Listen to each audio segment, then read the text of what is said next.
The time has come for my people to go.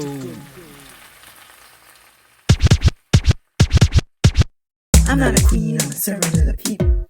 I'm not a king, I'm a servant of the people.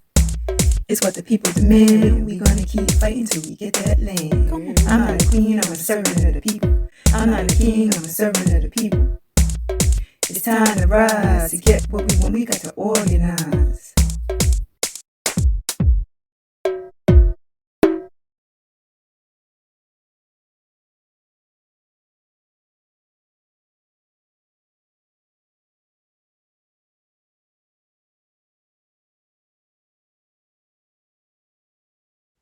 Greetings, everybody. We hope that you're well and in your highest state of mental, physical, and spiritual health whenever and wherever you are listening.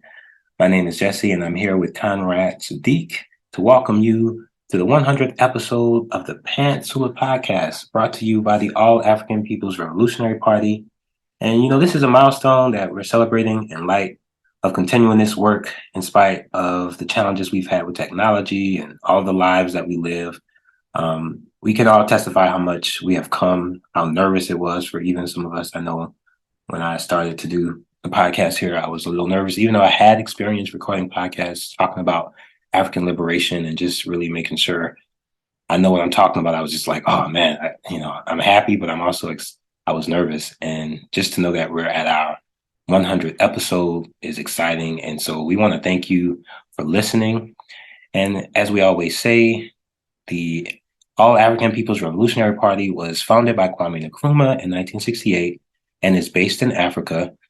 We are a mass Pan-African organization, and our objective is the total liberation and unification of Africa under scientific socialism.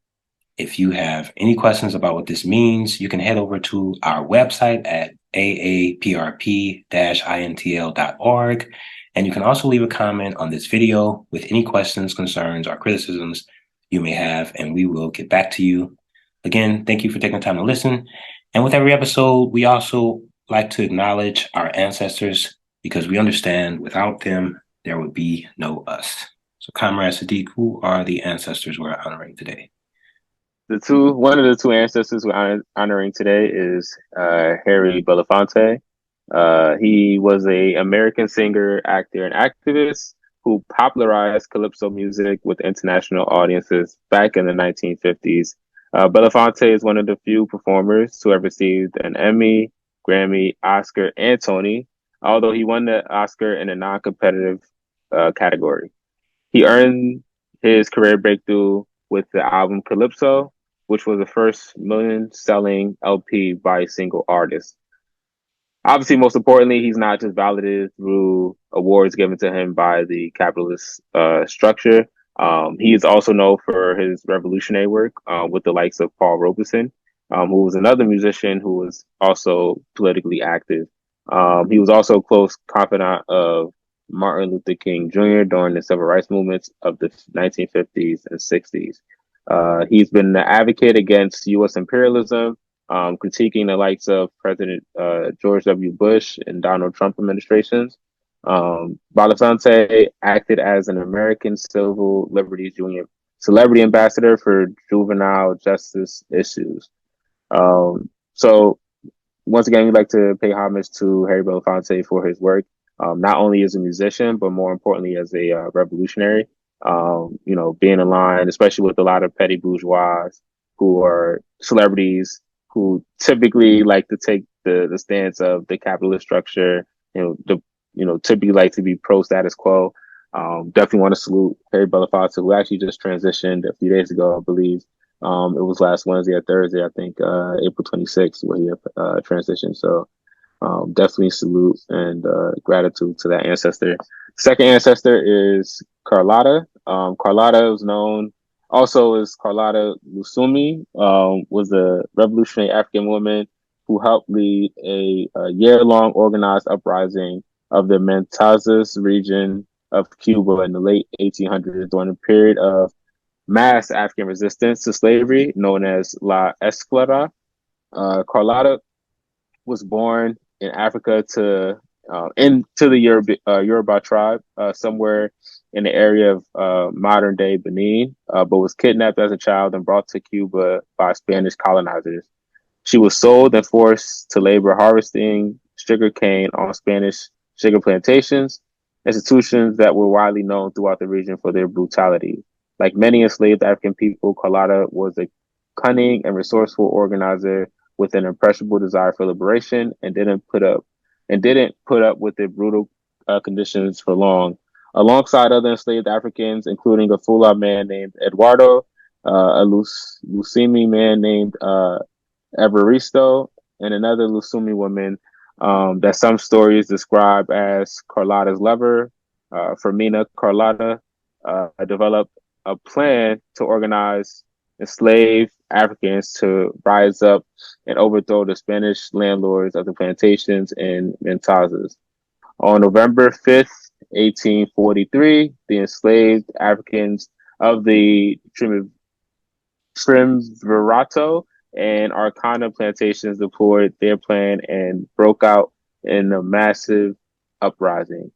Carlotta and her comrades were able to liberate Fermina from imprisonment after their success at the Trimverato and Arcana plantations. They went to coordinate a series of rebellions against the slave system across the entire Manses region that lasted for over a year. Unfortunately, she was, actually captured, but was not. That did not break the spirit of the Cuban Revolution. As we know, Cuba was able to be liberated by the leadership of Fidel Castro and the Communist Party of Cuba. So much salute to that ancestor as well. So with that said, I'll kick it back to you, Jesse, to get us started on our 100th episode. Thank you, comrade. And yes, blessings to both of those ancestors, Harry Belafonte and Carlotta.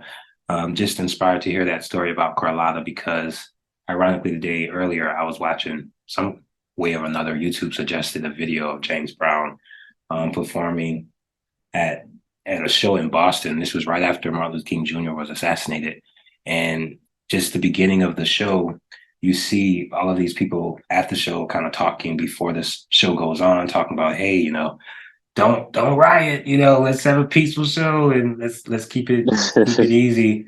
And James Brown was talking about how Black Power is actually buying or owning a business and doing all this other stuff. And it was just really interesting to watch because seeing this in 2023, obviously I was not here in 1968, but I just know reading the history with the riots that went on after Martin Luther King Jr. was assassinated and how folks were really angry, and we burned this city up, nation to nation, everywhere in America, people were angry about that. And that's what needed to be done. That's what we're not really seeing as an answer. It's always someone telling us to, hey, keep it easy. Mm-hmm. Kevin White, the mayor Kevin White was the one who gave the speech and was like, hey, just we're going to make sure we're not going to do like what New York and Detroit is doing. We're going to actually have a peaceful honoring of Martin Luther King. And it's like, no, you should do like, Ancestor Carlotta, where it's like, yeah, we're going to rebel. We're going to get everybody to tear stuff up, make noise, make change. So yes, we constantly thank all of those who have done the work in answering just the situation we're in with capitalism. And yeah, in light of this 100th episode, I was just thinking about all the conversations I've had recently with some of my friends and even my family members about this work. And the more I do this work, I'm understanding just the importance of examining the contradictions we have in ourselves and the internalized imperialism and the internalized patriarchy or whatever else that seeps its way through. And it's just been like, man, whenever I talk to folks who are aware, because it's not like working class people are not aware of the situation of exploitation. I mean, you talk to folks and they tell you that they're burned out and they feel like they can't go through life easily because they don't have the support, they don't have the resources. And of course, we as organizers understand that to be a result of capitalism, and the exploitation and the violence of imperialism is what is the reason, the material conditions that we see story by story that's told on the news, and how we're sort of like guided to respond to this is to just submit to what capitalism says, the status quo, and to just, work harder, not really challenge ourselves. And I just was thinking about how these conversations really put me in a position to just really refine my analysis and um, do more reading, because we understand, even before I joined the organization, and I'm sure for you too, we had some sort of understanding of what was going on, but we didn't actually have the hands-on work or an analysis to really build on that. So I just kind of want to talk about what it's like to talk to folks about these conversations and what approaches we can use in navigating talking about these ills. Because we do, like I said, it's like when you talk to someone about capitalism, you hear folks saying, "Oh yeah, man, it's the banks, it's the millionaires," but it stops there because obviously the main media, they're not giving you any revolutionary solutions. So we're sort of distanced to that. So what are some of your Yeah, thoughts on that? yeah. I know for me, when I came into the org, I wouldn't say I was all the way confused. I mean, there was some contradictions I had to work through. I definitely could say I came in more so as a cultural nationalist. It's funny Mm-hmm. enough. I think this year is like our Yeah, this third summer year. will make a. Is it three or is it Three. four? I want to say, well, it was 2020 for me when I joined. Oh, it's So 2020. Oh, yeah, okay. I don't know so why yeah, it feels like four. I'm not gonna feels like four. lie. Yeah, I feels I'm longer like, than was that. it Yeah. four? I know. I'm like, man, because we done a lot of work throughout the whole time. But yeah, I came in and there was some contradictions I had to work through. I had a love for Africa and African people. I think I was about a year into like doing my own personal political education um in a way, but I think it kind of shows that you being isolated and just doing PE on your own and not in a work study process, it's two big contrasts. That's why we always harp on it, especially me, because I know what it's like to be in an organization do PE versus when you do by Right. yourself. I was being led astray to terrible rabbit holes when I came in and started doing collective P, and I was like, hold up, I gotta relook at how I was doing some things because people get to actually challenge your ideas. You're not just confirming biases. Obviously, I didn't know about dialectical materialism and how to study in the proper way, or historical materialism, or how to go about doing that. If you don't know what those two things are, please go watch our previous episodes. Yes. On it, we have an episode on dialectical materialism. And kind of also talking about historical materialism too as well. But yeah, so once I understood that whole process or a way to form an analysis and started to engage and struggle, I was like, wow, this is how it should be done. So, I think having those struggles in the work study process of the A-APRP, attending different seminars, doing the actual work on the ground, as well, and not just leaving it like in theory. Kind of just shows like this can really take you far, uh, and especially with us trying to build a cadre organization, and even to your Right. point of like struggling with people, it teaches you how to struggle in a principled manner if you're in a revolutionary organization. So even with myself, I also do work with Build More Unity, which is a local Pan-Africanist organization here in New Jersey. And, we go out and we're in community giving out, giving services to the people in our community, mostly in Jersey City. We've done work in Newark and stuff like that too as well. But you hear some of the some of the thoughts people have, and you engage conversations with them, and they're like, capitalism is good, and they don't really they understand that they're oppressed because a lot of the people that we're serving tend to be like houseless people, people of lower strata of society, or people that are deemed lower strata of society, and they understand like, man, I could barely make rent. I'm scraping by. Like even this lady we talked to today, she was like, man, I had a steak, one steak, and I'm trying to make it stretch for like the rest of the week, right? Mm. And then we were giving out food, so she was so happy, like, man, I'm thankful you guys have food. But a lot of times you have these conversations with them, they're not linking it to capitalism. And I think the times when you do, it's like, they kind of like, you know, so some people, it just depends who you talk to too, because some people is like, yeah, this isn't right, this isn't right.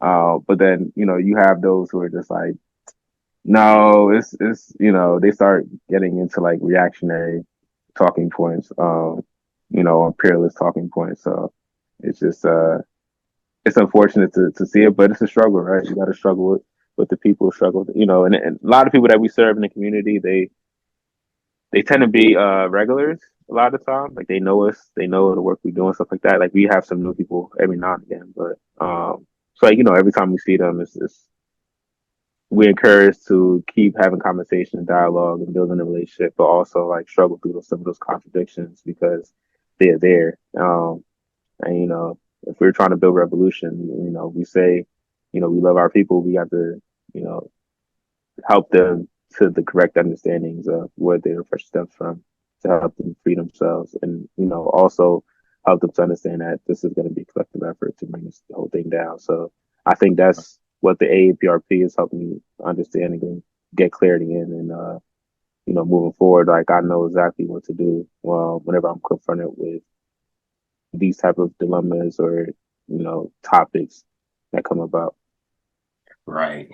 Absolutely. I mean, every day is a struggle, right? Even with ourselves, when you look at how you frame things, or when you experience things in your life, you understand that there's a connection, and capitalism is never not a part of that equation. Like some form of exploitation is going on.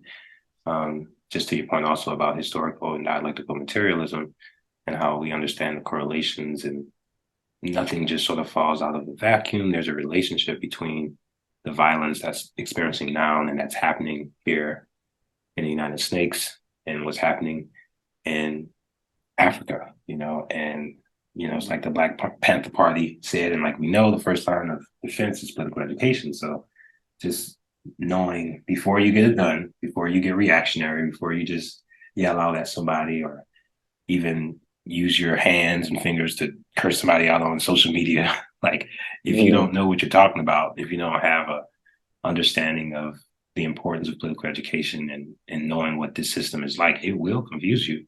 And it's just kind of with what you were saying before I joined the party. I definitely had conversations about capitalism. I remember reading Asada Shakur's book, and that just changed my life, for autobiography. I'm like, oh yeah, I'm on this. I really resonated, but I didn't connect, the fullness of what is happening, because as we know, it's not just capitalism, but we have, patriarchy, and just the way that finds its way in and justifies violence, and all kind of attack.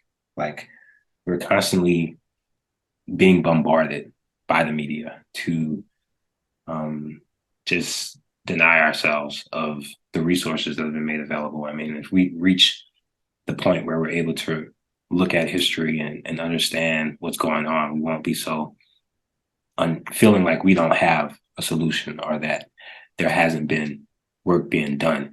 And so even when I talk to folks about just the changes that everyone is kind of responding to, I always mention like, yo, what do you think?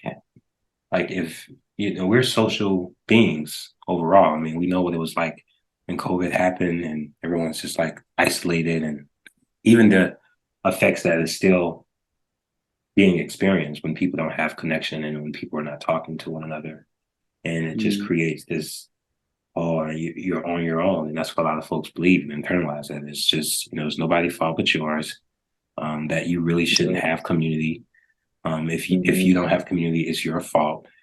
And it's not really seen as an alternative. It's just seen like, well, you gotta rise up on your own and build your character and learn how to present yourself. Take away this and add this, and there's just a lot of it's a masquerade essentially, because it's not honest about the self-reflection and the need for collective effort to really challenge the system. And I just find it interesting, the more I do this work, that it's never going to be a day where you don't feel the effects of the system. And, and what we're aiming to do with, as you mentioned, like building cadre, is to just be more militant and being more outspoken, not letting ourselves respond to just the continued dismissal of revolution. And the more we hear about folks trying to integrate and just kind of slide in with the capitalists and not really have a militant stance, not really go out of their way to define it on clear terms. And then that's how the confusion starts, right? Like we have to build ourselves. That's one of the reasons we value criticism and self-criticism is we understand, what the dangers are of liberalism and allowing things to fester and not challenging it. And so every day it's like we're uncomfortable. We're made uncomfortable. And that's one of the things I kind of want to talk about too, is how we should be more comfortable with being uncomfortable, because that's how we get to a place of growth. Examining why we're uncomfortable and really looking at collective ways to change that and building a plan around it even.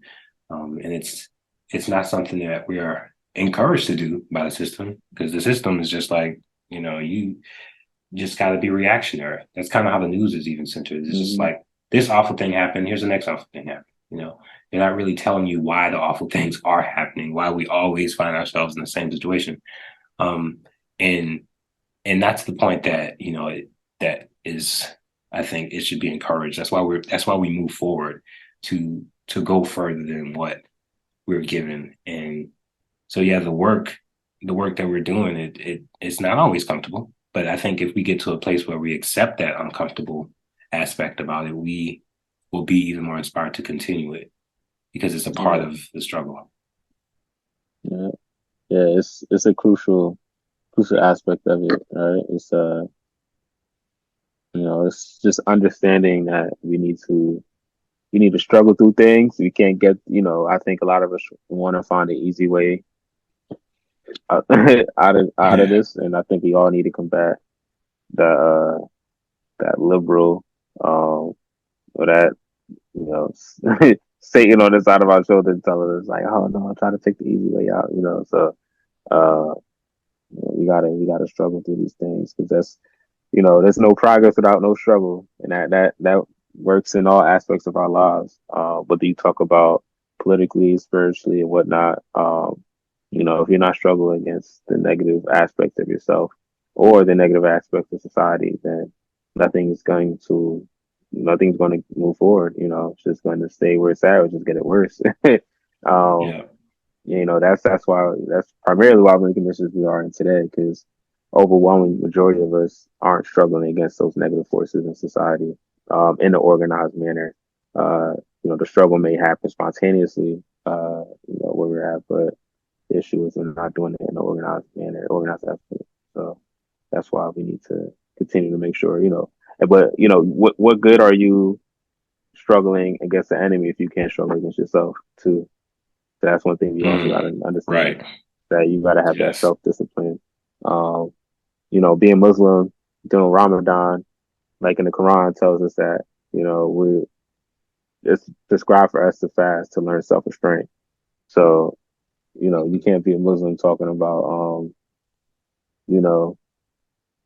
anything in relation to needing change or wanting to see change in society without also understanding that self-restraint and that change and discipline you need to have upon yourself too. It's a dialectical relationship when you talk about those things.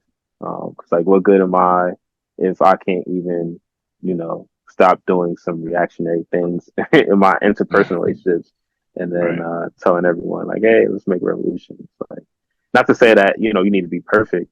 Obviously we're always going to have something that's, going to be like a negative force in our life that we need to struggle against. But if we're not actively trying to combat those things, if we're just like trying to be liberal about it, it's like, oh, well, it's okay. It's like telling ourselves it's okay. Then, what good are we to the struggle, to the overall struggle, when we talk about society and change of society? Yeah, I mean, I think just when you said that's okay, it reminds me of the reasons why folks say that. And I think some of that is fear, like we're really not in a place where a lot of us are ready to deal with the consequence of struggling and calling out the contradictions, because it's going to then change the whole dynamic of how you move forward. Because then it creates, it's like, okay, now I'm stepping away from what I'm used to, and I might not get it. I might have to be told that that's not the right way, or that a way can be improved. So that uncomfortable aspect, it grows, it silences us. And and I think it reminds me also, just hearing you talk, of the seminar I was at today within the African People's Revolutionary Party. We had one, the PE seminar, that was about religion and revolution. And one of the things that was mentioned was, of course, that Dr. Martin Luther King Jr., that how there was a quote that I wanted to read because I feel like it's important to what we're saying. But he says, it was a speech at the European Baptist Assembly in 1964. And he said, the alternative to escape is a creative and courageous attempt to enter the world in revolution and there struggle with the principalities and powers of this age, as though we really believe that Christ has overcome the world, not just our little private world of salvation for my own soul, but the world of rockets, steel mills, and hungry, overpopulated nations.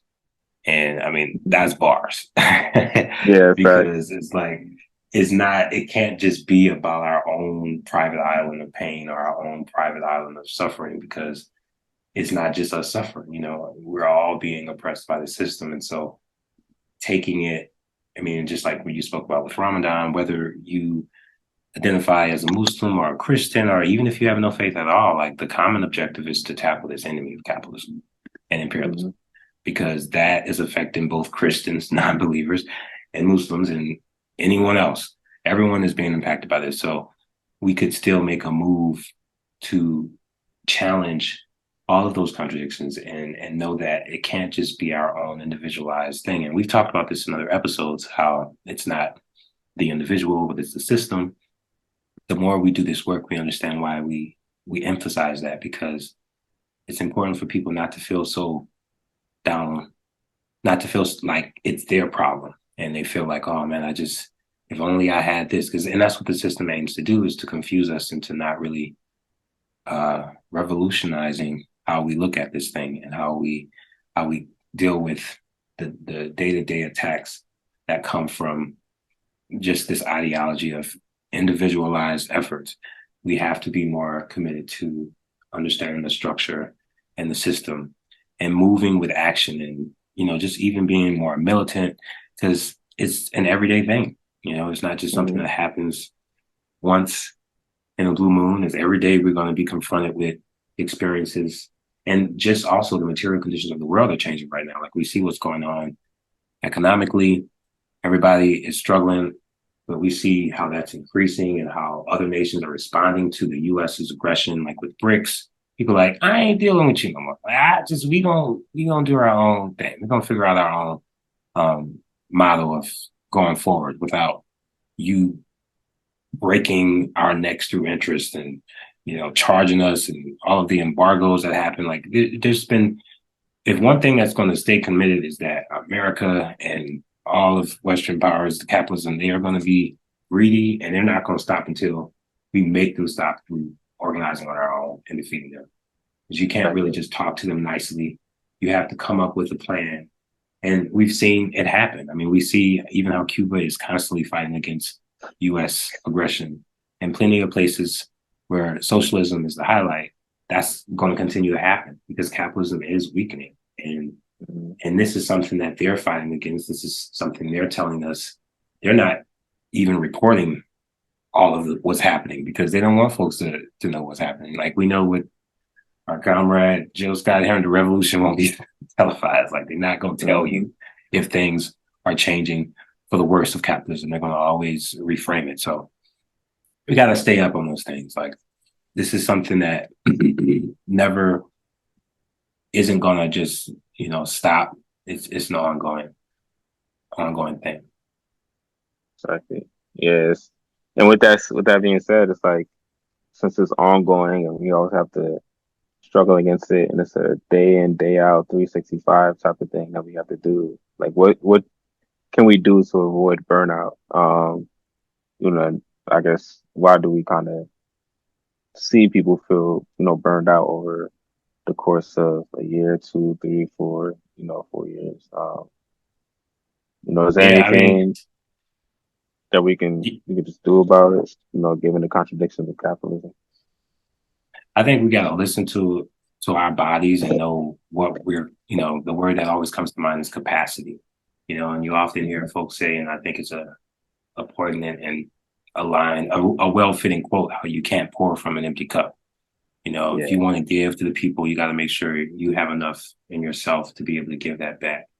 And also know that even when you don't have the encouragement to move on, we can look at examples of our ancestors that have moved on and have moved forward.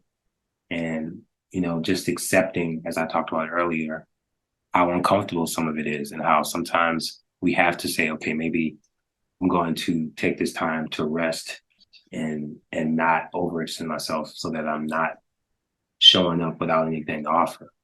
And also I think it's just good to have to ask for help, to even acknowledge that, hey, I don't got it right now, or I'm looking to get it, but I don't have it. Communicating with your comrades, communicating with an organization, anyone that, reaching out, not feeling weighted down to the point where you don't move because you don't think anything is gonna help you, or that no one will listen to you or be there. I think a lot of us really struggle with, as much as we see everything online and as much as people share their lives, they're not really showing the true picture because they don't want the pity that they don't, I guess they feel like they're getting pitied, or they feel like people would be too serious.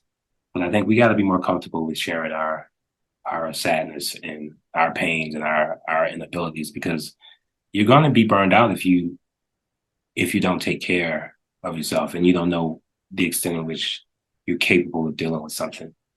And I think for organizers, we're so used to knowing, every podcast episode we do, we essentially say the same thing, right? Like, join an organization, fight for justice, engage in some political education. And one of the reasons that's a continued statement is because we understand if we don't, the opposite of not doing that is to accept what they're giving us, which is submission to their will, to not think of everyone else or anyone else, but to just essentially get the bag on our own and not worry about anyone else because it's their problem.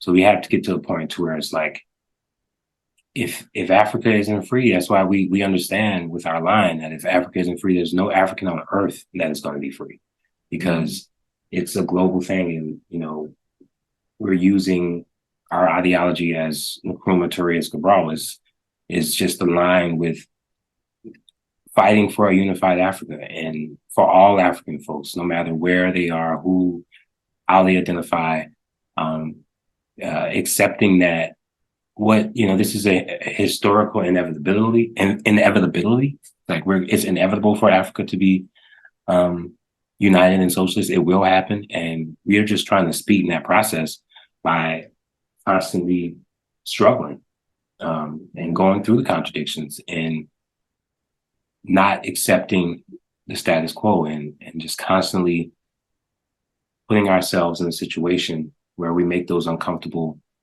conversations present. We call out the problems in ourselves. All of these things have to be done. And I think it's okay to reach out. I mean, that's a long way of me saying, yeah, it's okay to reach out. It's okay to accept what your capacity is at the moment and to then move forward from there. Yeah, because you made some great points, because it's like, once again, it's like, what good are you if you don't have the capacity to do the work? Because then, you can't fulfill the work that you're tasked with, or you're just not taking up any tasks. So you have to be vocal and say either you need help, or even if you may need to take a small, and I emphasize small break, because I think, I don't want to generalize and say all people, but I feel like sometimes if you try to take an extended break, that could just sometimes derail you completely from the work, and you just be like, oh, I enjoy the break a little too much. But I think a small little break sometimes may, you being communicative about taking a break and saying, hey, I just been feeling burnt out. I just may want to take like a week off, or, a month off, and then come back. And because I've done that, I know that in our circle, we've had, We've done that for sure. Yeah. We've done that before, but then, kind of going to the extended thing, we've had some people take extended breaks, and I think would say they take an extended breaks and just never come back to the circle. Right. But at least for me, sometimes the most I'll probably be like, hey, I need a month and a half or something like that. But more times than not, it'll just be one work study session, and then I'll come back and that'll go a long way. But just vocalizing and telling your comrades, because then depending on what you feel burnt out about, you may not even need to take a break. It just may be something that they could just help you with and lessen the burden for you. So I think that's important when you're doing organizing work, is to stay in communication, be vocal, because I think growing up within this neoliberal society, in this capitalist society, it teaches us that if you don't bear everything on yourself, then you're weak, or if you say you need help, you're weak, or just that attitude in general. So I even find myself to this day, doing this work for about 3 years, even combating that still on a day to day. Like, Oh, for I sure. say Yeah. something, just don't be like liberal about it and try to be passive and say like, oh, well, it's okay. And then at the end of the day, I'm just only hurting the org because I'm not giving my full 100%. I'm like putting my best foot forward because I haven't been vocal about telling everyone I'm burnt out and I need time off or I need help with certain things. So yeah. Yeah. I mean, just we've said this before, but it's like, there's one thing about checking in and there's another thing following up. Right. So, like, keeping it going, keeping the exchange going, because it's very easy to just be like, hey, what's up? And then the person responds and it's like, oh, in the silence. Mm-hmm. Like, there's no intention to meet up or to plan something. And it's not to say things have to be in your face all the time, but just keeping an open line of communication and to make sure things are followed up so that that relationship is continued. Because it's just like, and I'm learning this by having live plants, it's just like, you can't just water that plant that first week and then the second week come and you're like, yeah, oh, I forgot about the plant. It's like, that plant's going to die. So if you want to really nurture a relationship, you have to cultivate those grounds. And that means putting in the time and understanding what comes with it. So yeah, that means doing what is necessary. We human activity is often, and just life in general is often destined in cyclical reality. Like, things have to be processed through a repetition of events. So if you get into a habit of incorporating this work into your life, you incorporate reading, you incorporate writing, you incorporate, information that advances the struggle, then it becomes less like, I mean, it's work, but it's like, it's a necessary aspect of work because you understand that's how it works. It's not, you can't expect it to work otherwise. You can't expect to go stronger if you don't struggle and put yourself on the line. So that's the general gist of it, is to just accept, hey, it comes with it. We're going to put in the work and allow that work to, progress and blossom and continue to go forward. So in light of that, I mean, is there anything else you wanted to add to this episode? Uh, yeah, I think I think we kind of hit the main points of what led up to us being here for 3 years and doing the Pantsula podcast. I'm glad we've been able to keep this running and going strong because we've had to struggle ourselves to make sure that we're able to maintain this, and I'm glad that we've been able to do so because this could easily falter to the wayside. There's many things that could have excuses that we could have had to just like not maintain it, given all the work that we're doing, as individuals and as a circle too. Um, so I'm glad we're keeping this going, and hopefully we could have 100 more.